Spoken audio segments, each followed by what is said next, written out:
ஓம் ஸ்ரீ குருப்யோ நமக.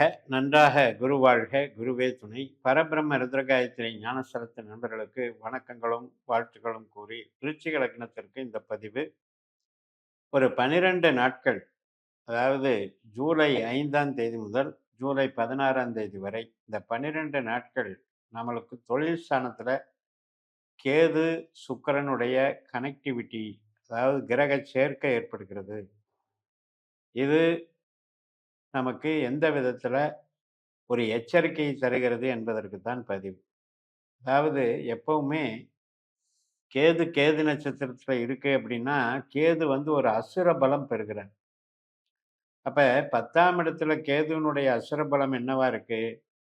நம்ம என்ன தொழில் செஞ்சுக்கிட்டு இருந்தாலும் சரி, அதுக்கு வந்து ஒரு பலத்த குடுக்குறார்.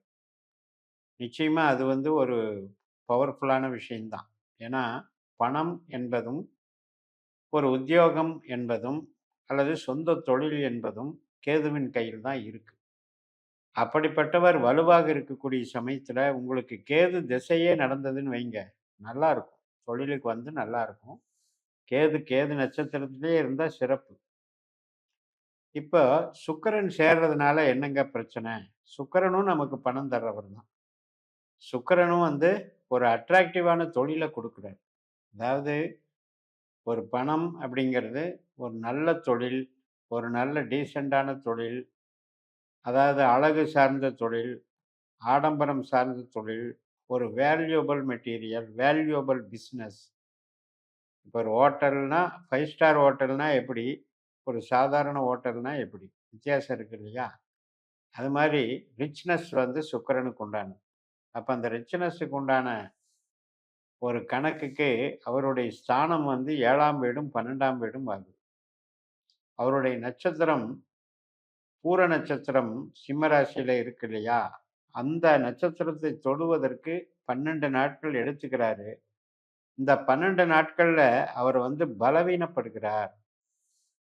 அப்ப சுக்கிரன் சார்ந்த தொழில்கள், ஆடம்பரமான விஷயங்கள், ஆடம்பரமான நிகழ்வுகள், உறவுகள், ஒரு என்ஜாய்மெண்ட்டு, நமக்கு வந்து ஒரு என்டர்டெயின்மெண்ட்டு, கலை சார்ந்த விஷயங்கள்லயும் சில பேருக்கு என்டர்டெயின்மெண்ட் இருக்கும்.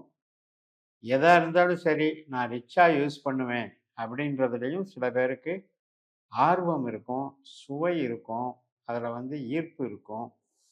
அப்பதான் நமக்கு வந்து ஒரு மதிப்பு, கௌரவம் அப்படின்னெல்லாம் நினைக்க தோணும். இதே பார்த்தீங்கன்னா, திருமண உறவுகள்ல கூட இப்படி எடுத்துக்கலாம். எனக்கு வந்து அழகு சார்ந்த வகையிலயும், பொருளாதாரம் சார்ந்த வகையிலயும் நமக்கு வந்து சேஃப்டியா இருக்கணும். திருமண பந்தம் இன்னைக்கு மக்கள் எல்லாமே அந்த எண்ணத்துல தான் திருமண பந்தத்துக்கே வர்றாங்க. அந்த மாரி இருக்கும்போது, இந்த 12 நாட்களில் அவசரப்பட்டு முடிவுகள் எடுப்பது குழப்பத்தில் முடியும். ஏனென்றால் சுக்கிரனுடைய பலவீனம். அப்ப ஒரு ஹேஸ்டி டிசிஷன் எடுக்க வேண்டாம். மனசுல தோன்றக்கூடிய ஒரு கற்பனைகளாகட்டும், குழப்பங்களுக்காகட்டும், ஆசிலேஷன் மைண்டுக்காகட்டும் இடம் குடுக்க வேண்டாம்.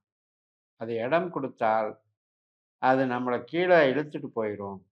அதனால வந்து இந்த நேரத்துல தொழில் தொடங்குறதுலயும் கவனமாகத்தான் இருக்கணும். ஏன்னா, பண விரயம் அப்படிங்கிறது நடந்துரும். இப்ப இதே இந்த 12 நாள் கழிச்சு ஜூலை 16ஆம் தேதிக்கு மேல சுக்கிரனுடைய நட்சத்திரத்துக்கே வருவார். அப்ப வந்து உங்களுக்கு சுக்கிர திசை நடக்குதுன்னு வைங்க, அமோகமா இருக்கும். ஒண்ணும் பிரச்சனை இல்ல. அதே சுக்கிர திசை இந்த காலகட்டத்துல, இந்த 12 நாட்கள்ல நீங்க எடுக்கிற முடிவுகளுக்கு நெகட்டிவா வேலை செய்யும். இதுதான் நாம கிரகங்கள் போகக்கூடிய பாதைய புரிஞ்சுக்கணும். ஒரு கிரகத்தினுடைய சஞ்சாரத்த புரிஞ்சுக்கணும். எந்த ஒரு கிரகம்னாலும், ஒரு ராசி மாறினாலும், அது பாட்டுக்கும் 12 மாசத்துக்கும் 12 ராசிகள கடந்து வரும்பொழுது, நட்சத்திரத்தின் பலனைத்தான் செய்கிறது. இந்த நட்சத்திரத்தின் பலன்ல நட்பு, பகை, கிரேடு இருக்கு இல்லையா? எல்லா கிரகமும் ஒண்ணு மாரி இருந்தா, அப்ப வித்தியாசமே தேவையில்லையே! அங்க கேதுவை பொறுத்தவரைக்கும், ஒரு வித்தியாசமான ஒரு தொழில்னு எடுத்துக்கலாம். இப்ப உதாரணத்துக்கு மருத்துவ தொழில் எடுத்துக்கலாம். மருத்துவ துறையில சில எக்ஸ்பர்ட்ஸு கேதுவுக்கு குடுப்பாங்க. அதே மாதிரி கெமிக்கல் இன்ஜினியரிங்க்கு கொடுப்பாங்க. அது மாதிரி கேதுவை பொறுத்த வரைக்கும் இந்த ஆன்மீக லைன்ல சம்பாதிக்கிறதுன்னு சொல்லுவாங்க இல்லையா? மாந்திரீகம் இது மாதிரி விஷயங்கள். இன்னும் கெட்ட கேதுவாக இருந்தால் ஒவ்வொரு ஜாதகத்துல வந்து கடத்தல் தொழில், போதை, கலாச்சாரம் அது மாதிரி கடத்தல் இதுக்கெல்லாம் கேது காரகன். அப்ப இப்படிப்பட்ட ஒரு நபரினுடைய அமைப்பு இருக்கு. அதனால நம்ம ஜாதகத்துல கேது நல்ல கேதுவா, கெட்ட கேதுவான்னு பார்த்துக்கோங்க. ஒருவேளை நம்ம ஜாதகத்துல கேது கெட்டிருந்தாருன்னா, 8ஆம் இடத்துலயோ, 12ஆம் இடத்துலயோ இருந்திருந்தாருன்னா, சிக்கல் தான். இந்த 12 நாட்கள்ல அவசரப்பட்டு எந்த முடிவும் எடுக்க வேண்டாம். அது மாரி இந்த சுக்கிரன் என்பவர் வந்து ஒரு பெரிய பணவர்த்தனை, பரிமாற்றங்கள். அதையெல்லாம் வந்து அசால்ட்டா நம்பி ஏதோ ஒரு விஷயத்துல இன்வால்வ் ஆகி பரவால்ல அப்படின்ட்டு அசால்ட்டா நீங்க நுழைஞ்சிட்டீங்கன்னா, அதுவும் வந்து அபகரிக்கப்படும்.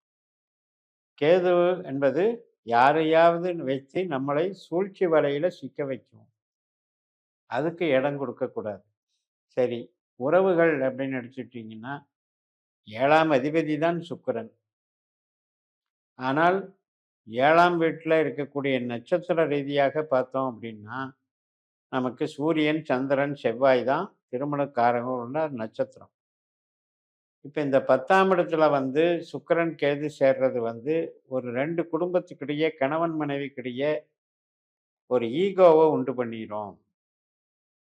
என் ஃபேமிலியில வந்து எனக்கு வந்து வேல்யூ இருக்கு. என் ஃபேமிலிய நீங்க மதிக்கல. அல்லது உங்க ஃபேமிலி எங்கள இன்சல்ட் பண்ணுது. இப்படியெல்லாம் ஈகோவ வச்சு குறை சொல்றது. ஒருத்தருக்கு ஒருத்தர் அசிங்கப்படுத்திக்கிறது, அவமானப்படுத்திக்கிறது. அந்த விஷயத்துல உறவு சார்ந்த விஷயத்திலயும் இந்த 12 நாள்ல பார்த்துக்கணும். ஹெல்த்ல பார்க்கும்போது, இப்போ ஒரு டிசீஸு நம்ம வந்து ரெகுலராவே நான் வந்து ஒரு அட்டெண்ட் பண்ணிட்டு இருக்கேன் அப்படின்னா, அதுல வந்து ஏதாவது ஒரு சிகிச்சைகளுக்கு வரக்கூடிய அமைப்புகள் இப்ப இருக்கும். இந்த டைம்ல. அதுல மெயினா உங்களுக்கு கேதுவினுடைய திசாபுத்தி அந்தரம் நடந்தது அப்படின்னா, அதுவும் நடக்கும்.